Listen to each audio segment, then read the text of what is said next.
네, 여러분 안녕하십니까? 김주성입니다. 네.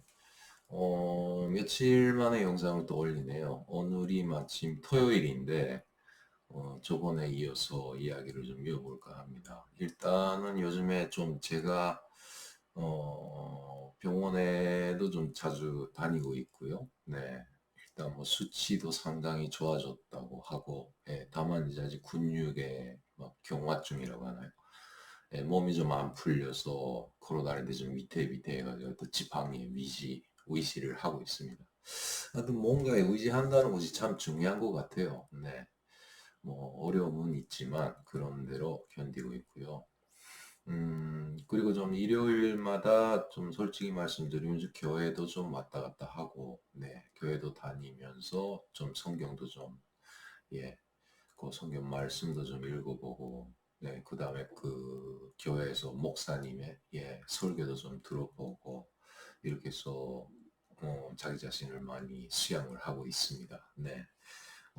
저번에도 이제 감명 깊이 생각했던 게 그런 것 같아요. 역시 그 믿음 생활을 하시는 분들이 많지 않습니까? 그, 물론 예전에도 교회는 좀 다녔는데 지속적으로 계속 꾸준히 다니지 못했던 것은 뭐 솔직히 말씀드리는데, 어떤 환경에 처했을 때 교회에 가느냐에 따라서 받아들여지는 것도 좀 달라지는 것 같고, 네, 그래서 제가 좀 신기하게 느꼈던 거는 주일마다 가게 되면은 제가 뭔가 고민을 하고 있는 부분, 네, 그리고 많이 그 생각을 하고 이거 어떻게 해야 될까라는 좀 망설임이 있을 때, 예, 뭐 늘 그런 게 있죠, 저는 지금. 있을 때 그 교회 가서 앉으면 그 성경 구절부터 시작해서 목사님이 말씀하시는 것이 신통맹통하게 뭔가 그와 유사한 이야기들이 자꾸 나와요.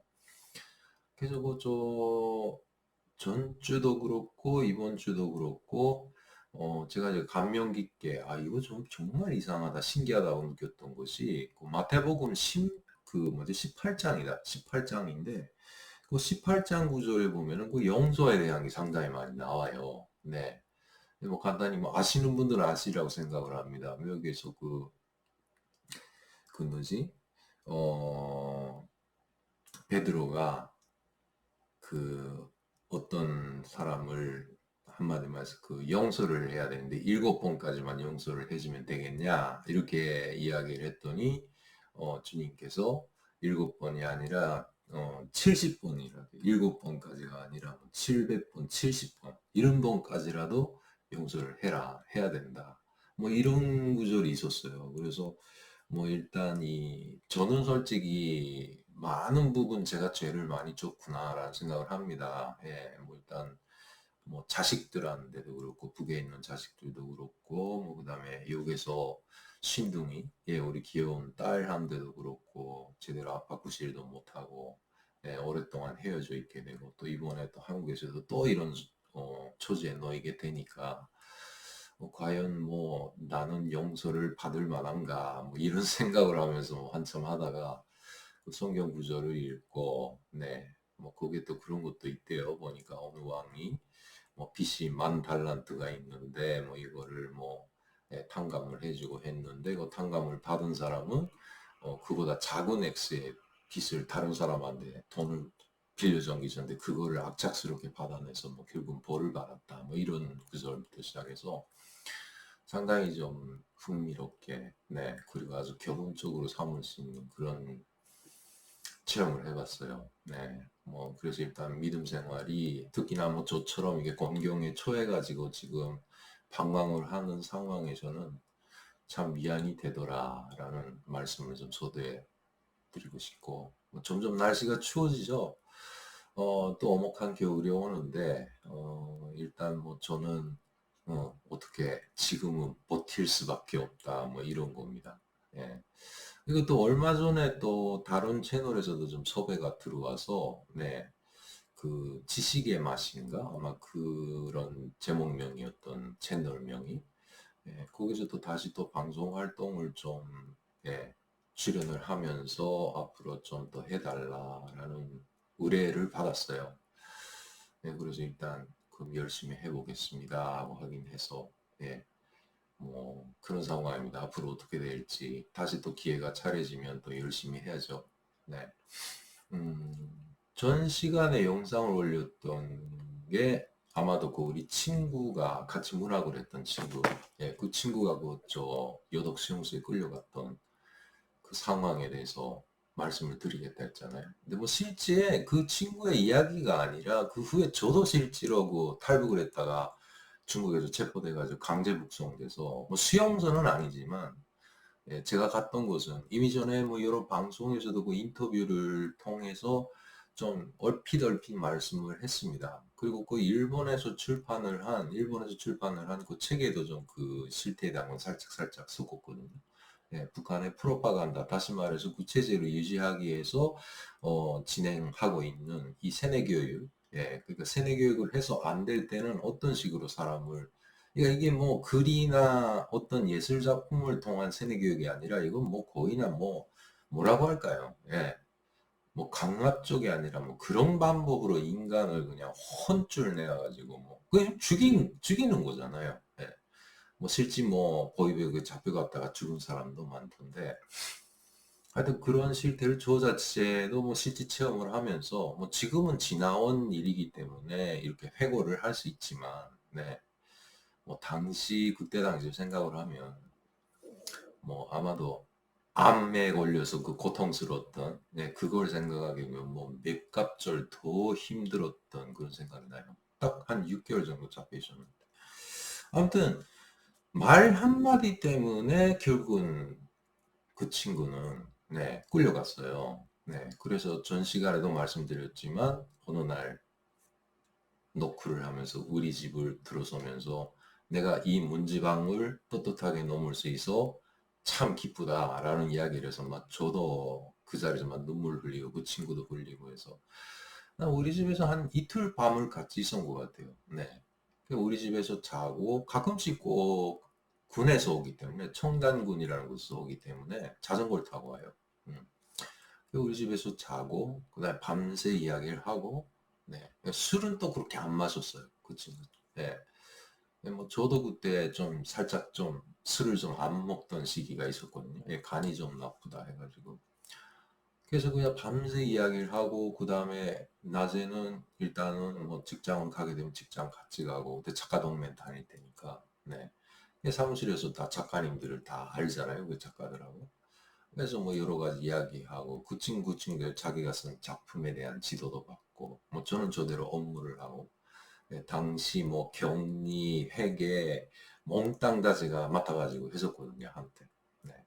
그러니까 그 현직 작가로서 활동을 하면서 네, 작가 동맹 내에 한 15명, 20명 정도 되는 작가들의 그 뭐라고 할까요? 업무를 제가 다 담당했었습니다. 식량 배급표를 타오고 월급 은행에 가서 월급을 타다가 지급을 해주고 그 다음에 그 건물 안에 있는 일체 비품들 다 관리하고 네.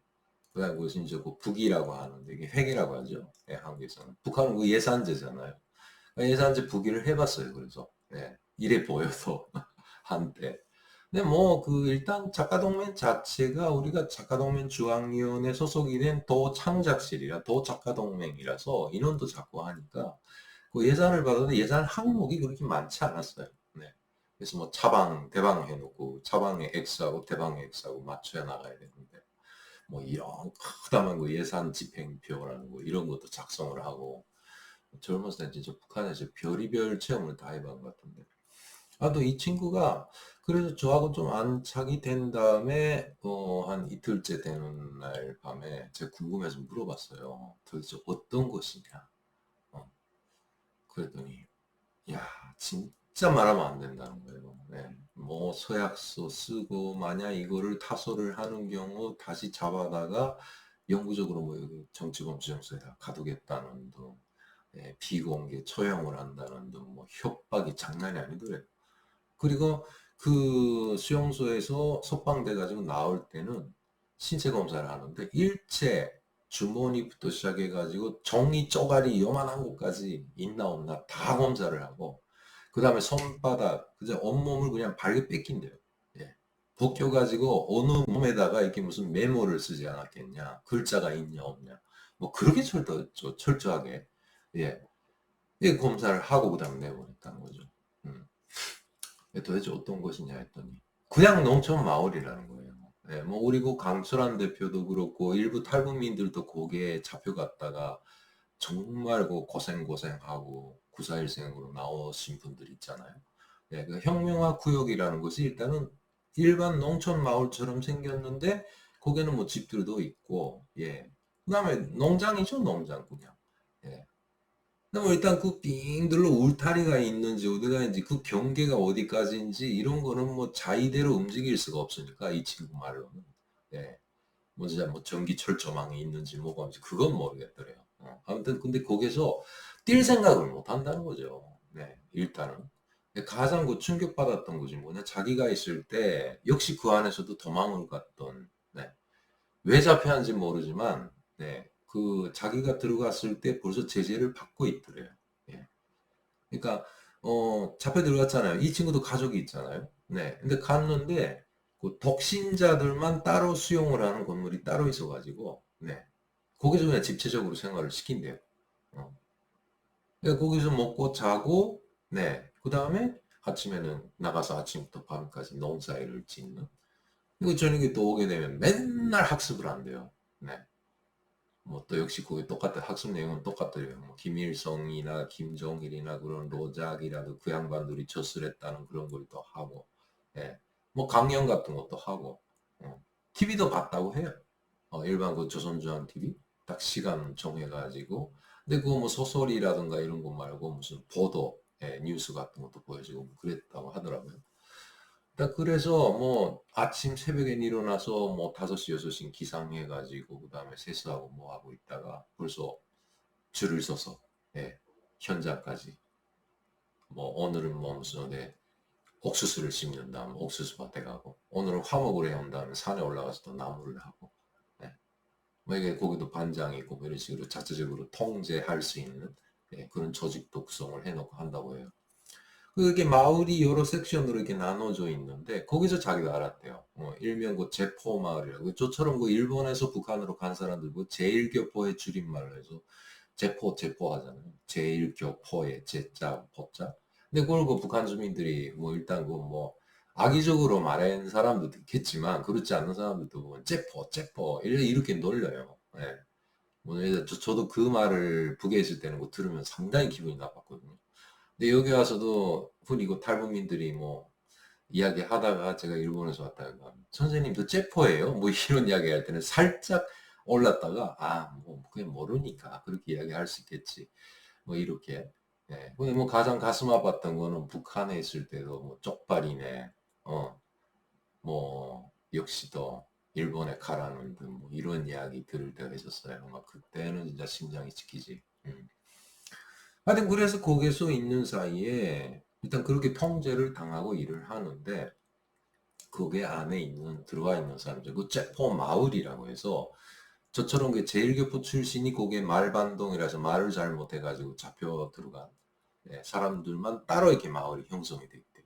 근데 그건 뭐 가족 단위로 온 사람들도 있고 혼자 잡혀온 사람도 있고 여러 가지래요. 예.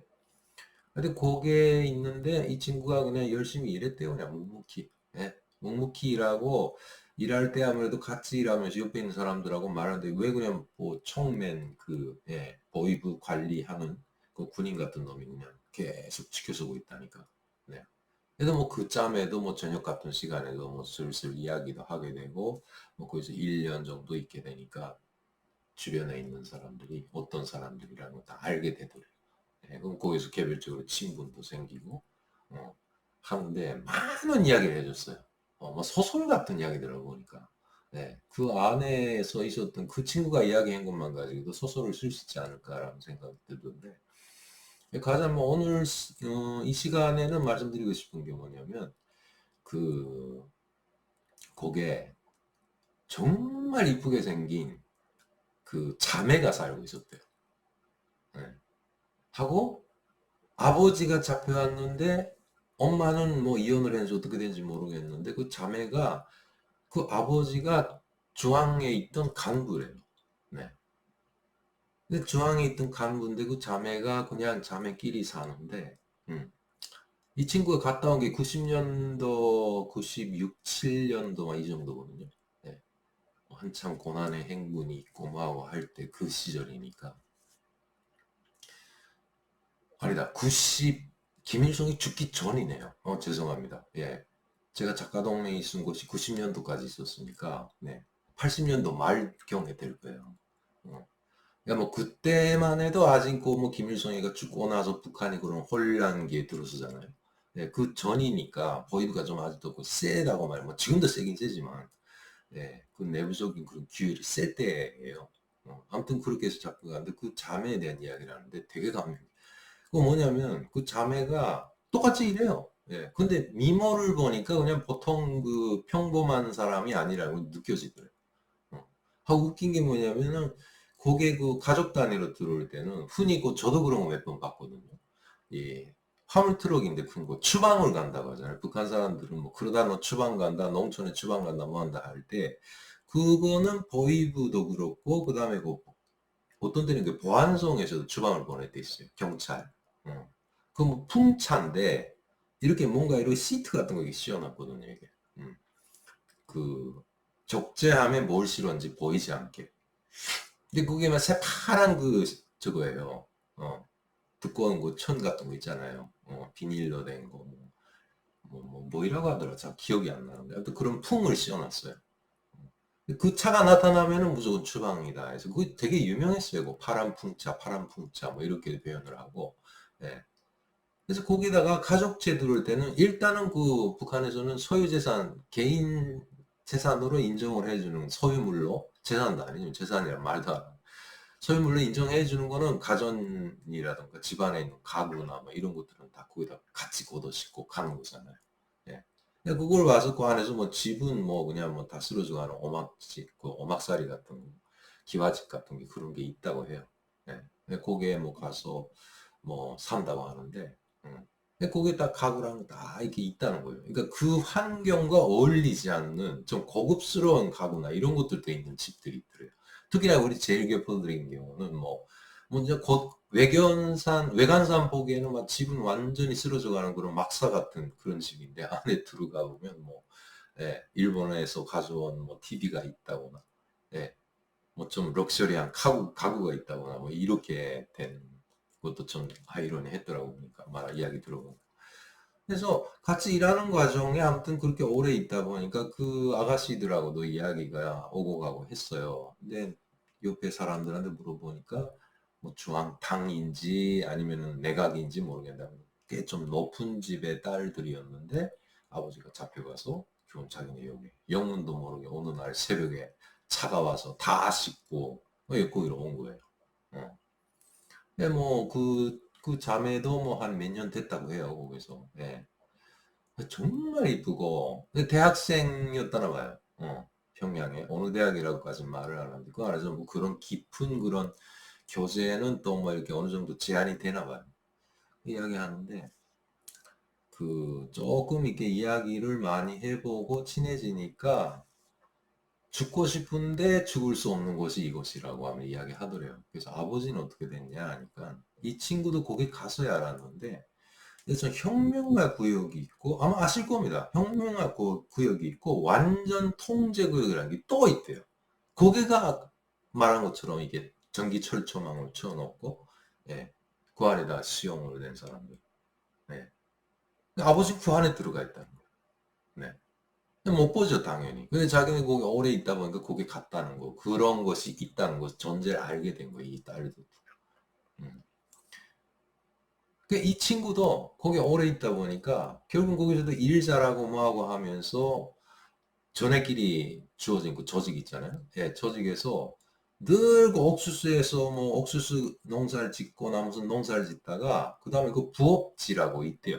부업지라는 게 뭐냐면은 기본 일을 농사를 지면서 뭐 산이나 그런 데다가 이렇게 그 가서 뭐 벌도 치고 예, 그 다음에 산에다가 뭐 따로 또 뭐 이렇게 밭을 또 해놓고 뭐 무슨 강냉이도 뭐 심고 콩도 심고 뭐 이런 게 있대요. 그 막사를 지어놓고 오막 뭐야 오두막 같은 거 지어놓고 거기서 젓는 고기 올라가 있으면서 관리를 하는 예, 단독적으로 이렇게 어, 행동을 하기도 한대요. 당연히 뭐 그렇다고 해서 뭐 거리가 그렇게 떨어져 있지 않겠죠. 뭐. 아무튼. 근데 자기도 일자리에서 후에 거기 한번 그 산속에 있는 그런 데서 옥수수 밭을 맡았는데 아무튼 혼자니까 좋더래요. 통제를 안 받잖아요. 그 안에서. 집체적으로 일할 때는 뭐 쉬라 어째라 뭐 이렇게 이야기를 하는데 그래서 거기서 혼자 있을 때 보면은 가끔씩 그 옥로라고 아시는지 이게 덫이죠. 예, 덫을 놔가지고 그 산토끼 이런 걸 잡아서 여행하다가 잡아가지고 그걸 갖다가 구워 먹기도 하고 뭐 이렇게 했다고 해요. 그런데 한 번은 그 산 열매들이 많대요. 아무래도 산이 깊으니까 모루나 다래 이런 것들. 예. 그래서 그걸 따먹겠다고 좀 산을 좀 깊이 들어가 봤대요. 어. 갔는데 갑자기 군대 그 보이부 군대가 탁 나타나서 야 너 뭐야 가서 허각을 삑삑 불면서 뛰어들어가는 거예요. 음. 도대체 뭐냐 했더니 얼떨떨해 있는데 와서 보니까 야 이쪽으로 오면 안 돼 가라 하고 돌아서라고 하는 거예요. 그래서 돌아서서 가려고 하는데 보니까 뒤에서 얼핏 보였대요. 어. 이게 빨간 수의 같은 거니까 뭐 조끼인지 뭔지 옷인지 그런 아무튼 새빨간 거됐어. 빨간 거를 입고 통나무를 메고 네. 한 4명, 5명 정도가 이렇게 통나무 메고 가더래요. 이렇게. 근데 보니까 저 사람들이 완전 통제구역 안에 있는 사람들이구나라는 걸 그때 목격을 했다고 하더라고요. 아무튼 저는 뭐 들은 이야기이기 때문에 뭐 팩트는 뭐 정확한 건 모르지만 뭐 제가 이걸 또 꾸며내거나 뭐 그런 건 없어요. 예, 들은 이야기이기 때문에 뭐 거기까지 상상력이 풍부하지도 않아요. 예, 뭐 현재 뭐 병 걸려가지고 뭐 예, 살짝고 바보가 되는 상황인데 아무튼 그래서 그런 것이 있다. 예. 그래서 흔히 뭐 거기 뭐 3,300볼트인지 뭔지 고압 전류가 그러는 철조망으로 가로막았다네 뭐 여기 와서 정치범 생성된 이야기 많이 들었을 텐데 그래서 그 아가씨들도 아버지가 거기 가 있다는 걸 알고 있대요. 응. 너네는 못 나가냐 했더니 그 가족이 다 들어와서 아버지나 엄마나 누구든 직계가족 누군가가 완전 통제국에 들어간 상태에는 정말 다시 나가기가 힘들다라는 걸 자기 그렇게 알고 있다고. 근데 참 비극이 그 친구가 그 이야기를 하더라고요. 그 아가씨들이 결국 뭐 이 친구도 이게 문학으로 했으니까 말을 잘해요. 예, 말 잘하고 해서 사교술이 좀 능하고 예, 이야기도 잘 들어주고 하니까 그러니까 좀 속을 털어놓고 그 오빠처럼 생각되니까 이야기를 했나 봐요. 오빠가 아니라 삼촌 뻘 되겠다. 어. 그래서 그 다음에 그 이야기를 하는 거 보니까 밤마다 괴롭힘을 당한대요. 어. 누구한테? 그 관리소라고 해가지고 그 수용소를 관리하는 보이브놈들이잖아요. 어. 그놈들이 한둘이 온대요. 한 명이 오도.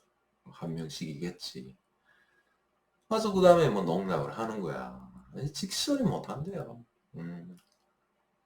그러니까 뭐 동생은 막 울고 언니는 뭐 거기서도 일단 동생이 있으니까 아무래도 자기가 책임을 져야 한다는 책임감도 생기잖아요. 예. 그러니까 이건 뭐 어쩔 수 없다. 숙명이다. 이렇게 여기고 뭐 마음대로 해라. 뭐 이런 식인데 근데 한 번은 그렇게 해서 임신을 한 적도 있었대요. 음. 그랬더니 뭐 외부 병원에 데려가는 것이 아니라 관리소 자체적으로 있는 그런 진료소 같은 게 있는데 거기서 의사가 뭐 무슨 무슨 소태 뿌리 소태뿌리인가 뭔가 해서 그 뿌리가 있는데 그 엄청 쓰대요. 근데 그 뿌리물을 이렇게 달여서 옛날에는 그 낙태를 할 때 그런 걸 썼다는 이야기를 어디 책인가 어디서 제가 역사 소설인가 어디서 좀 읽은 적이 있는데 소태뿌리인지 그 뿌리를 끓인 물을 갖다가 먹이더래요. 이거 마시라고. 이걸 가져가서 뭐 복용을 해서 어차피 거기서 아기를 낳아봤자잖아요. 근데 본인들도 사실은 뭐 아무래도 아무리 젊어도 여성들이 임신을 하게 되면 모성애라는 것도 생기고 아기에 대한 애정도 생기고 하잖아요. 근데 그 상황에서 그 참 그 친구가 그 눈물을 흘리면서 이야기하는 게 그렇게 아직 20대가 그런 생각을 하니까 그 환경에서 내가 만약 아기를 낳는다고 해도 그 애가 뭐가 되겠습니까? 아마 이 세상에서 가장 불행한 아이가 될 텐데 하여튼 그런 사실들이 있었다고 해서 정말 불쌍하더라. 근데 자기가 그때 나오게 됐다는 거는 그 미연에 좀 알게 된다고 해요. 근데 그 친구 말로는 1년에 한 번씩 그 국가보위부서 누군가가 내려와서 예, 그때마다 각 그 개별 자료들을 쭉 이렇게 요해를 한다나 봐요. 보고 그다음에 뭐 이 사람의 동향이라든가 이런 걸 쭉 종합을 해서 다시 그걸 취합을 해서 중앙에 올라갔다가 뭐 그때 이야기 들은 거는 뭐 김정일까지 가서 김정일이가 사인을 한다는 그러니 그건 진짜인지 모르겠어요. 진짜 거기다 사인 이 사람 내보내라 도 시켜라 뭐 이런 식으로 한다고 하는데 그 하여튼 뭐 그런 식으로 해서 그 어누이 참회에 대한 이야기 참 가슴 아프죠.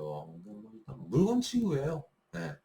그러니까 저도 그 북송됐을 때 단적인 실례예요. 실제로 이게 중국에서 잡혀서 처음에 가서 원성보위부에 임시 있다가 그 다음에 국가보위부 한경북도 직결서라는 것이 있어요. 이것도 보위부인데 이거는 그 정성근, 장생리 한때 이게 북한 인권 문제 그 할 때 인권연합이라든가 이런 데서도 막 저희 영상으로도 나가고 자료적으로 제공도 하고 했었는데 위치까지 기억하죠.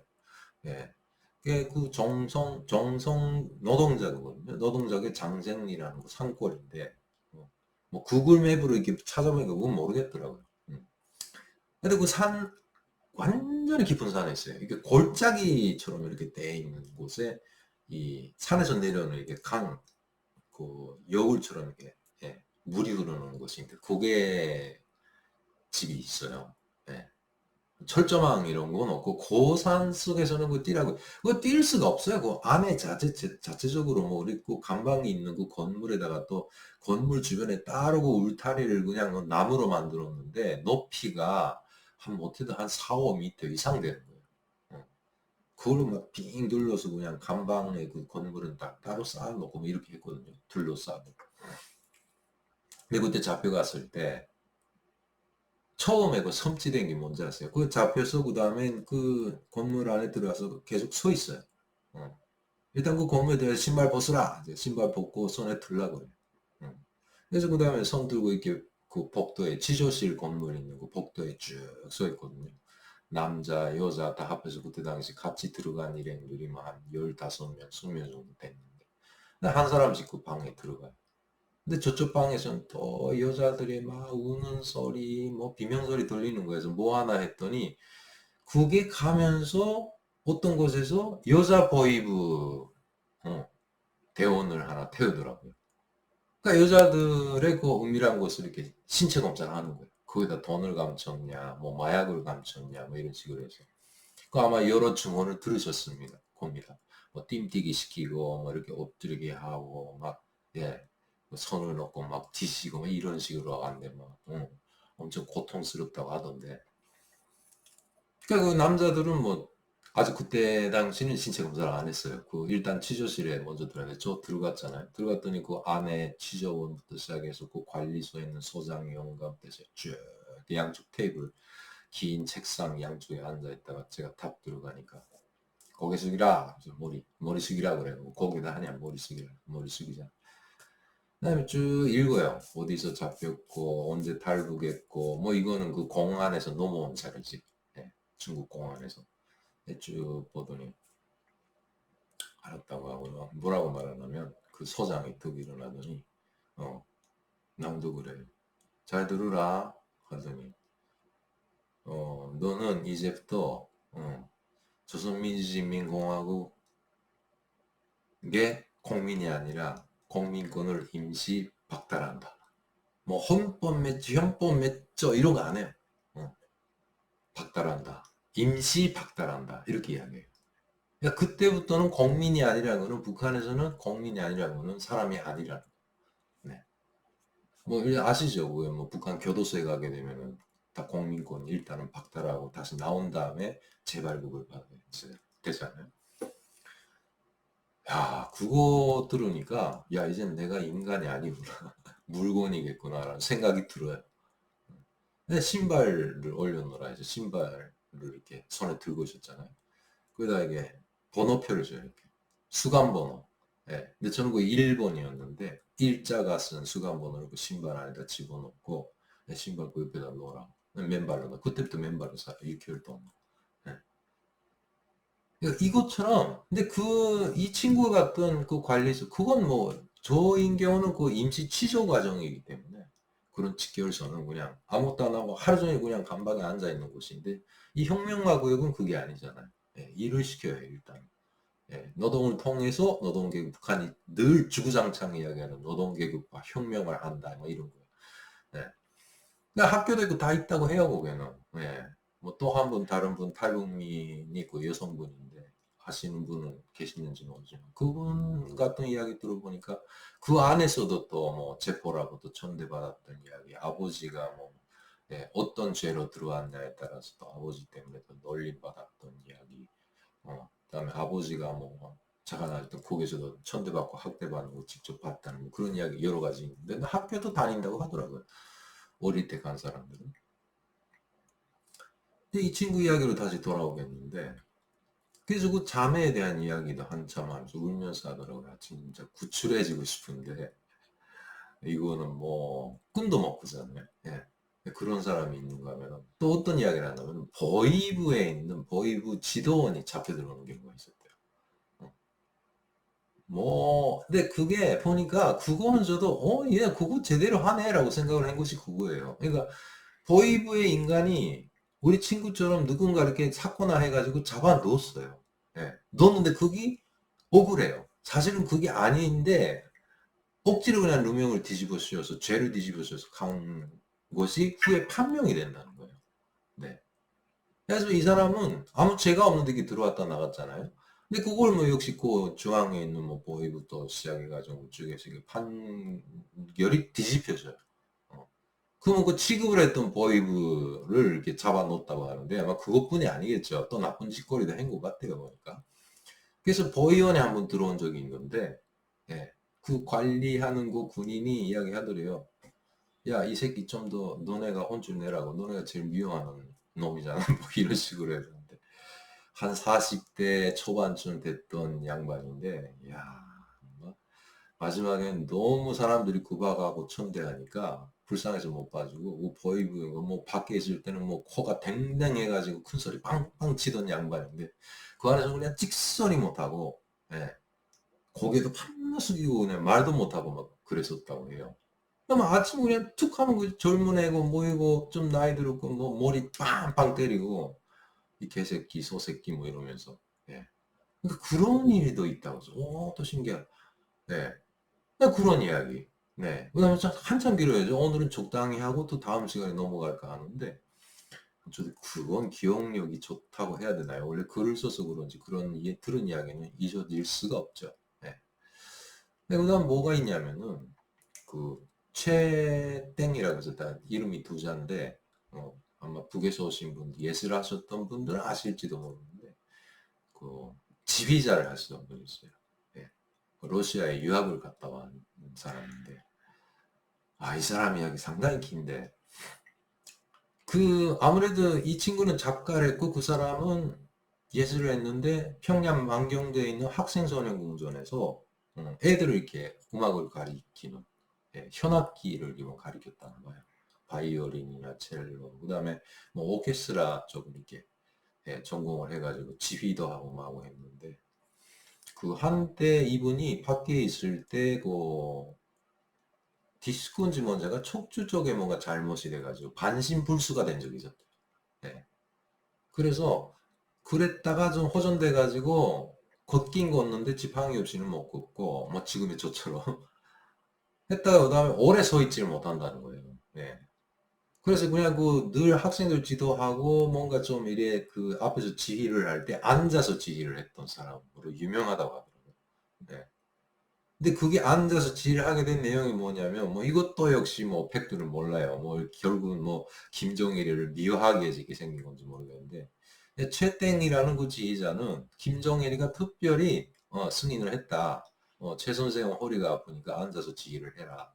근데 가끔씩 김정일이가 온다나 봐요. 만경대 소년 학생공전 와서 애들 공연 좀 보자. 그래서 뭐 저는 그거 믿고 싶지 않는데 김정일이가 예, 뭐지, 클락시? 클락시고 막, 그런 뭐 교향곡이라든가 뭐 오케스트라, 그런 세계 명곡에 대한 조예가 상당히 깊고 뭐 어쩌고 저쩌고, 어, 슈베르트, 모차르트, 마그너 그런 노래들은 다 전통을 하고 있다 뭐 이런 이야기 있는데 진짜인지 몰라요. 근데 그 가끔씩 와서 애들이 그 연주하는 걸 들으러 온다나 봐요. 왔을 때 김정일 앞에서 감히 그 최 선생이라는 사람은 앉아서 지지를 했다. 뭐 이런 에피소드도 있는데 그 사람이 들어왔다는 거예요. 있더래요. 들어왔다가 자기가 갔을 때. 예. 그래서 뭐 한참 지냈는데 그 사람하고 둘이서 아까 말한 그 부엌지라는 곳에 따로 올라가서 예, 거기서 둘이서 이렇게 처막 같은 거 쳐놓고 거기서 생활한 적이 있으니까 뭐 시큰 말합니다. 이분이 좀 억울하게 들어왔다고 그 안에 있을 때 그 일주일에 한 곡씩 정도의 비율로 김정일이를 찬양하는 그 곡을 썼대요. 쫙 이렇게. 어. 특별히 뭐 아무래도 좀 평양에 있던 사람이고 좀 안중에 있던 사람이라 그 안에서도 좀 살짝 곡은 봐줬는지 그래서 그 종이에다가 이렇게 곡을 쫙 써서 예, 오선지에다가 곡도 짓고 예, 뭐 이런 식으로 뭐 했다고 해요. 계속해서 자기는 그렇지 않다는 걸 중요하게 충성심을 보이게 해가지고 그렇게 해서 거기서 뭐 몇십 곡, 거의 뭐 100곡 가까운 곡을 쫙 썼다고. 가사까지. 예. 김정일을 찬양하는 자기 심정을 우러러 담아서 뭐 이렇게 해서 했다고 해요. 그래서 이 친구도 뭐 상당히 그분을 좀 연배가 있으신 분인데 그래서 솔직히 말씀드리면 후에 그분도 나온 다음에 그 친구하고 나하고 만나러 갔댔다니까. 나온 다음에 평양에 못 가고, 예, 뭐 그대로 말씀드릴게요. 남포시 예술단에, 예, 그러니까 평안 남도 예술단이죠. 도 예술단. 네. 평성에 있는데 거기 있다가 그다음에 뭐 남포 예술 우리가 갔을 때는 남포에서 만났거든요. 예, 네, 남포시 예술단에 있다고 하는데 솔직히 그때 보니까 평안 남도 예술단에 있었던 것 같기도 하고 뭘 하나 역시 그 악기도 하고 지휘도 하고 작곡 작사 작곡을 한 작곡가예요. 아, 사람이 참 잘생기고 정말 그 뭐라고 할까 인자하게 생긴 사람인데 그런 고초를 겪어가지고 근데 그 고초를 겪게 된 이유가 참 기가 막히고 웃겨요. 네.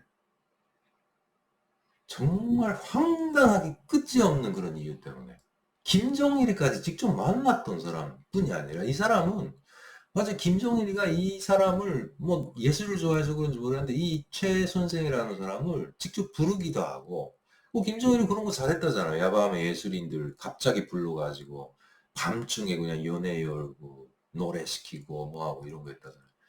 근데 몇 번 불러가기도 하고 더 심각한 건 뭐냐면은 이 친구가 그 사람을 통해서 들은 이야기인데 함흥에 가면 그 마전이라는 그 해수욕장이 있는 거 아마 들으셨는지 있어요.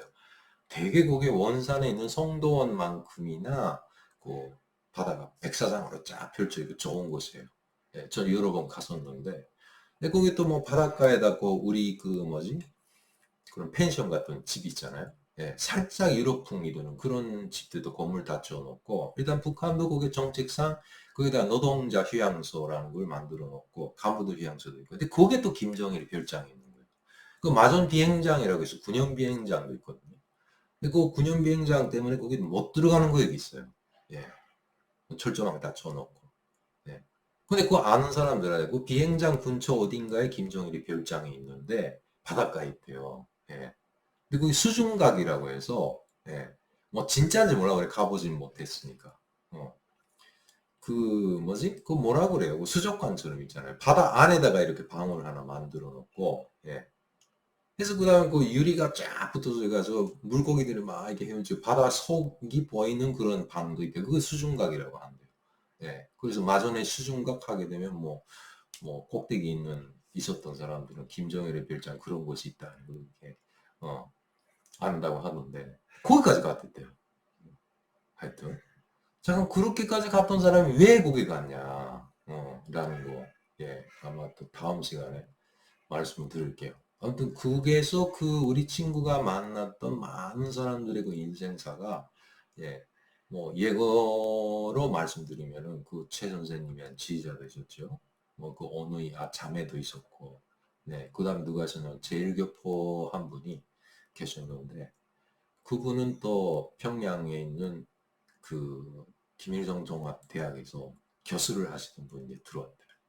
그러니까 일본에서부터 뭐 잠깐 뭐 역사학이 전공이라고 하는데 김일성 종합대학에서도 아마 역사를 가르치고 있었는데 그 역사를 강의하는 도중에 오발한 거죠. 말이. 그러니까 뭐 그 사람은 오발한 거 아니에요. 사실 역사적으로 기초해서 자기가 다른 데서 일본에서 봤거나 뭐 북한에서 뭐 다른 서적을 봤거나 뭐 해서 봐서 역사적으로는 그게 맞아요.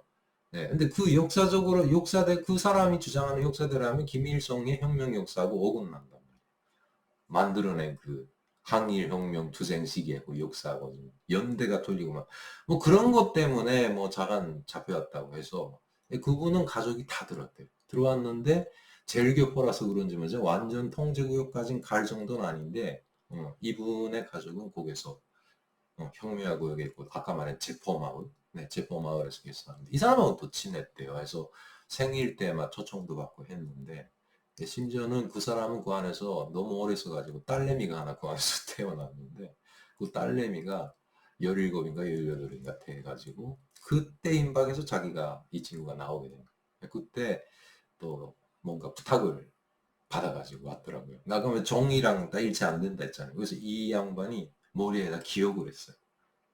그래서 너 나가면 누구누구를 만나서 소식을 좀 전해서 일본에 있는 친척한테 좀 전달을 해달라. 이 친구가 또 자기 친구도 제일교포가 하나 있다라고 이야기를 했나 보다. 야, 그 사람한테 좀 부탁해서 좀 해달라. 과연 제가 그 부탁을 들어줬는지 안 들어줬는지. 뭐 이거 가지고 한 2, 3회 정도 나올 것 같습니다. 네. 아무튼 그 안에서 있었던 이야기를 네, 다음 시간은 그 최땡이라는 지휘자를 했던 선생님 이야기. 좀 그것도 재미있어요. 재밌다고 하면 안 되는데 네, 그 선생님 결국 나오긴 나왔는데 하여튼 네, 그 이유가 뭐였던지 다음 시간에 이어나가도록 하겠습니다. 이게 가끔씩 올리는데 보니까 갑자기 그 저번에 올렸던 그 영상이 뭐 조회수가 뭐 1000도 안 나오고 그래갖고 이거 또 무슨 일이 있나 이게 암에 걸리니까 뭐 되게 소심해지고 뭔가 예민해지고 과민 반응이죠. 이거 또 무슨 소리 듣고 또 이렇게 다들 시청자분들이 또 외면을 하시는가라는 뭐 이런 생각들. 물론 댓글에는 응원의 댓글이 있고, 솔직히 악플도 없긴 없었어요. 네. 뭐 있었나 모르겠다. 좀 일부러 기억을 안 하는데. 그래서 좀 열심히 하겠습니다. 하여튼 이쁘게 봐주시고, 제 이야기가 재미있었다면 구독과 좋아요 눌러주십시오. 네. 점점 얼굴색도 좀 좋아지고, 네, 의사 선생님도 그 이야기 하더라고요. 네, 이제 그 근육 경화, 근육이 굳어지고 하는 그거만 조금씩 호전이 되면 좋은데 아무래도 이 암이라는 놈이 어떻게 어디로 튈지 모르는 놈이라 뭐 그게 표현을 하시더라고요. 그래서 일단 혈액 수치는 상당히 좋아졌는데 그 항암제를 쓰는 것 때문에 좀 그 췌장인가 치장인가 콩팥 그게 좀 안 좋아져서 좀 걱정을 했었는데 이번에 콩팥에도 무슨 수치가 있나 봐요. 하여튼 뭐 가면은 일단 치료를 하잖아요.